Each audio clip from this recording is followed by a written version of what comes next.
Hi everyone, have you ever needed to make a decision in your project or your business, but you weren't sure how to prioritize it, or actually what's the principle behind that decision that you're making? Well, one of the most wonderful ways to do this decision-making process is with value sliders or trade-off sliders for your project or for your business. And there are 4 or 5 main things that we can look to prioritize, and each of these we can only prioritize once as either high or low. So let's have a look at an example. For this one, if we have value as our most fixed, so we cannot change value, we absolutely need value, and there's no looking at that, we can't change that.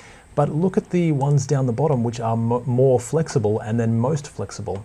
And again, we can only have one in each row so that we can't have everything as important basically. So we have to trade off some of these for our decisions. In this example, we've got time, cost, scope of our project or decision, and the quality of that decision. And our time is very fixed, quite fixed, but it's getting a little bit less. We've got a little bit of leeway for our cost, so we might be able to add a little bit of cost if we absolutely have to.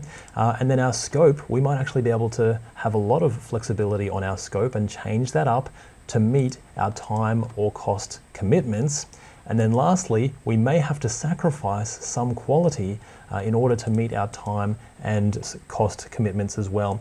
Now, one really cool thing with this particular sheet is that if you take that out, it's just going to be blank, so it's going to color it nicely when we do fill in our project sliders. But also, if we put more than one in, it's going to give us a little bit of a red error here as well. So it says we can't have more than one, that's no good, but we just need one for our project sliders for our cost, time, scope, and quality. This is going to be a whole bunch of fun and extremely useful for your project or your business. Let's get into the sheet.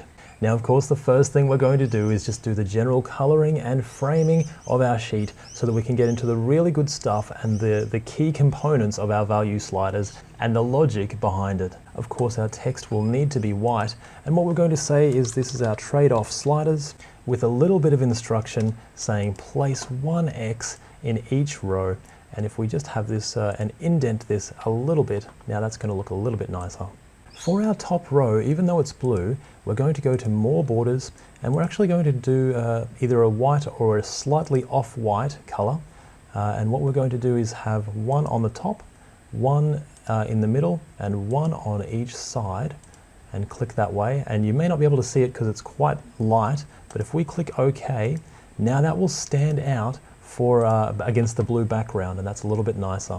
Our first one is going to be our value. Let's color that white so that it does stand out and make it bold. Our second one is going to be our cost, then our time, then our scope, and of course then our quality.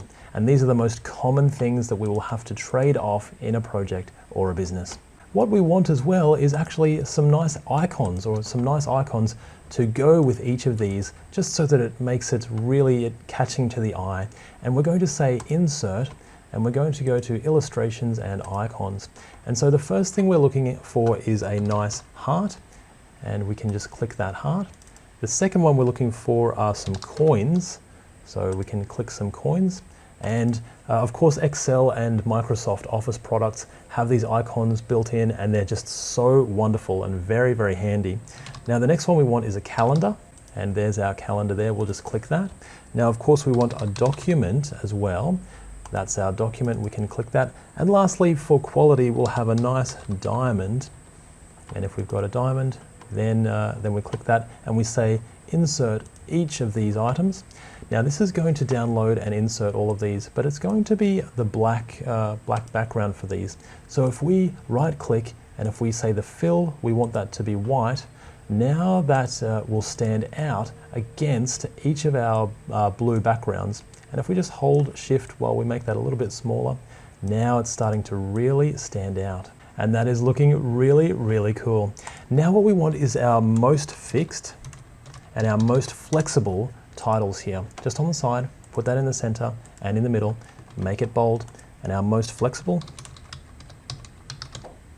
And in between that, what we want to do is go to Insert, Illustrations, Shapes, and we want the block arrows, but the one with 2 arrows, so one on the up and one on the downside as well. And if we insert that, now that looks really good already, but we'll just change the fill so that it's nice and white. We don't really need an outline there. We just want that to stand out against our blue background. And we can change this or adjust this any way we need to. But now that's looking quite good, and we've got a really good arrow that represents the most fixed and most flexible items for our particular sheet. Now we just need the rest of our borders to fill this out. We're just going to do a nice thick border around the majority of it, and a thick border as well just around the top so that that stands out a little bit. Now for our other section, we're going to go to more borders, and let's make it maybe just a dark grey and select that normal line. We'll give ourselves a horizontal line, but also we'll give ourselves a nice vertical line as well. And that gives us a good start. We're going to do a vertical line up the top also, just in the more borders. And I think for our value section, let's make that stand out again. We'll give that a thick border. And now it's very clear that our value is always fixed because we always want to be delivering value, but our other items we can be more flexible on. Now if we enter an X and maybe an X here, X here, X here, and an X here, now we can format this and we can put these in the middle and the center, and we can increase the size a little bit. Now we want to go to our conditional formatting and set up our first conditional formatting rule. So we'll say new rule, and what we actually want is only cells that contain no blanks. So if something is not blank, then we want to color it a specific way. And we're going to give it a nice green, and that's for our fill. And for our font, let's give that maybe just a deep orange, for example. And if we click OK and OK, there we go. Now we've got this set up so that this will show us if something has, if it's filled out. And if it's not, then it's just going to be nice and white as if it's blank. Now we want to be able to check and see if someone has put more than one X in this particular row so that we can't have everything as just fixed all the time. Now to do that, we're going to go back to our conditional formatting section. We're going to select our row and we're going to go to new rule. Now the rule that we're looking for is to use a formula to determine which cells to format. And we're saying we want and, so we want both of these conditions to be true.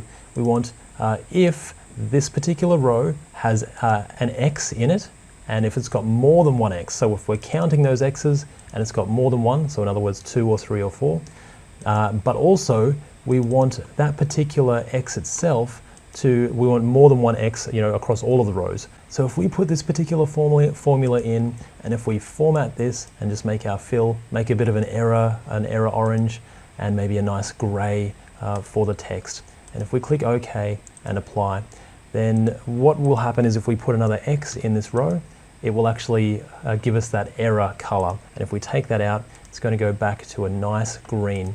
So we can select that row and we can drag that all the way down, and we'll just need to quickly fix up the borders again, but that's very easy to do. And now that we've done that, we've got our beautiful trade-off sliders sheet, and it tells us if there is an error or if there's too many in that particular area. That can keep the executives from trying to make everything an urgent priority. Sometimes we really do need these value sliders to show which one is the real priority if we absolutely have to choose. I've really enjoyed spending the time with you creating this sheet, and I hope you can use this and create something amazing and use it in your own business and in your own projects. I'll see you in the next video, and bye for now.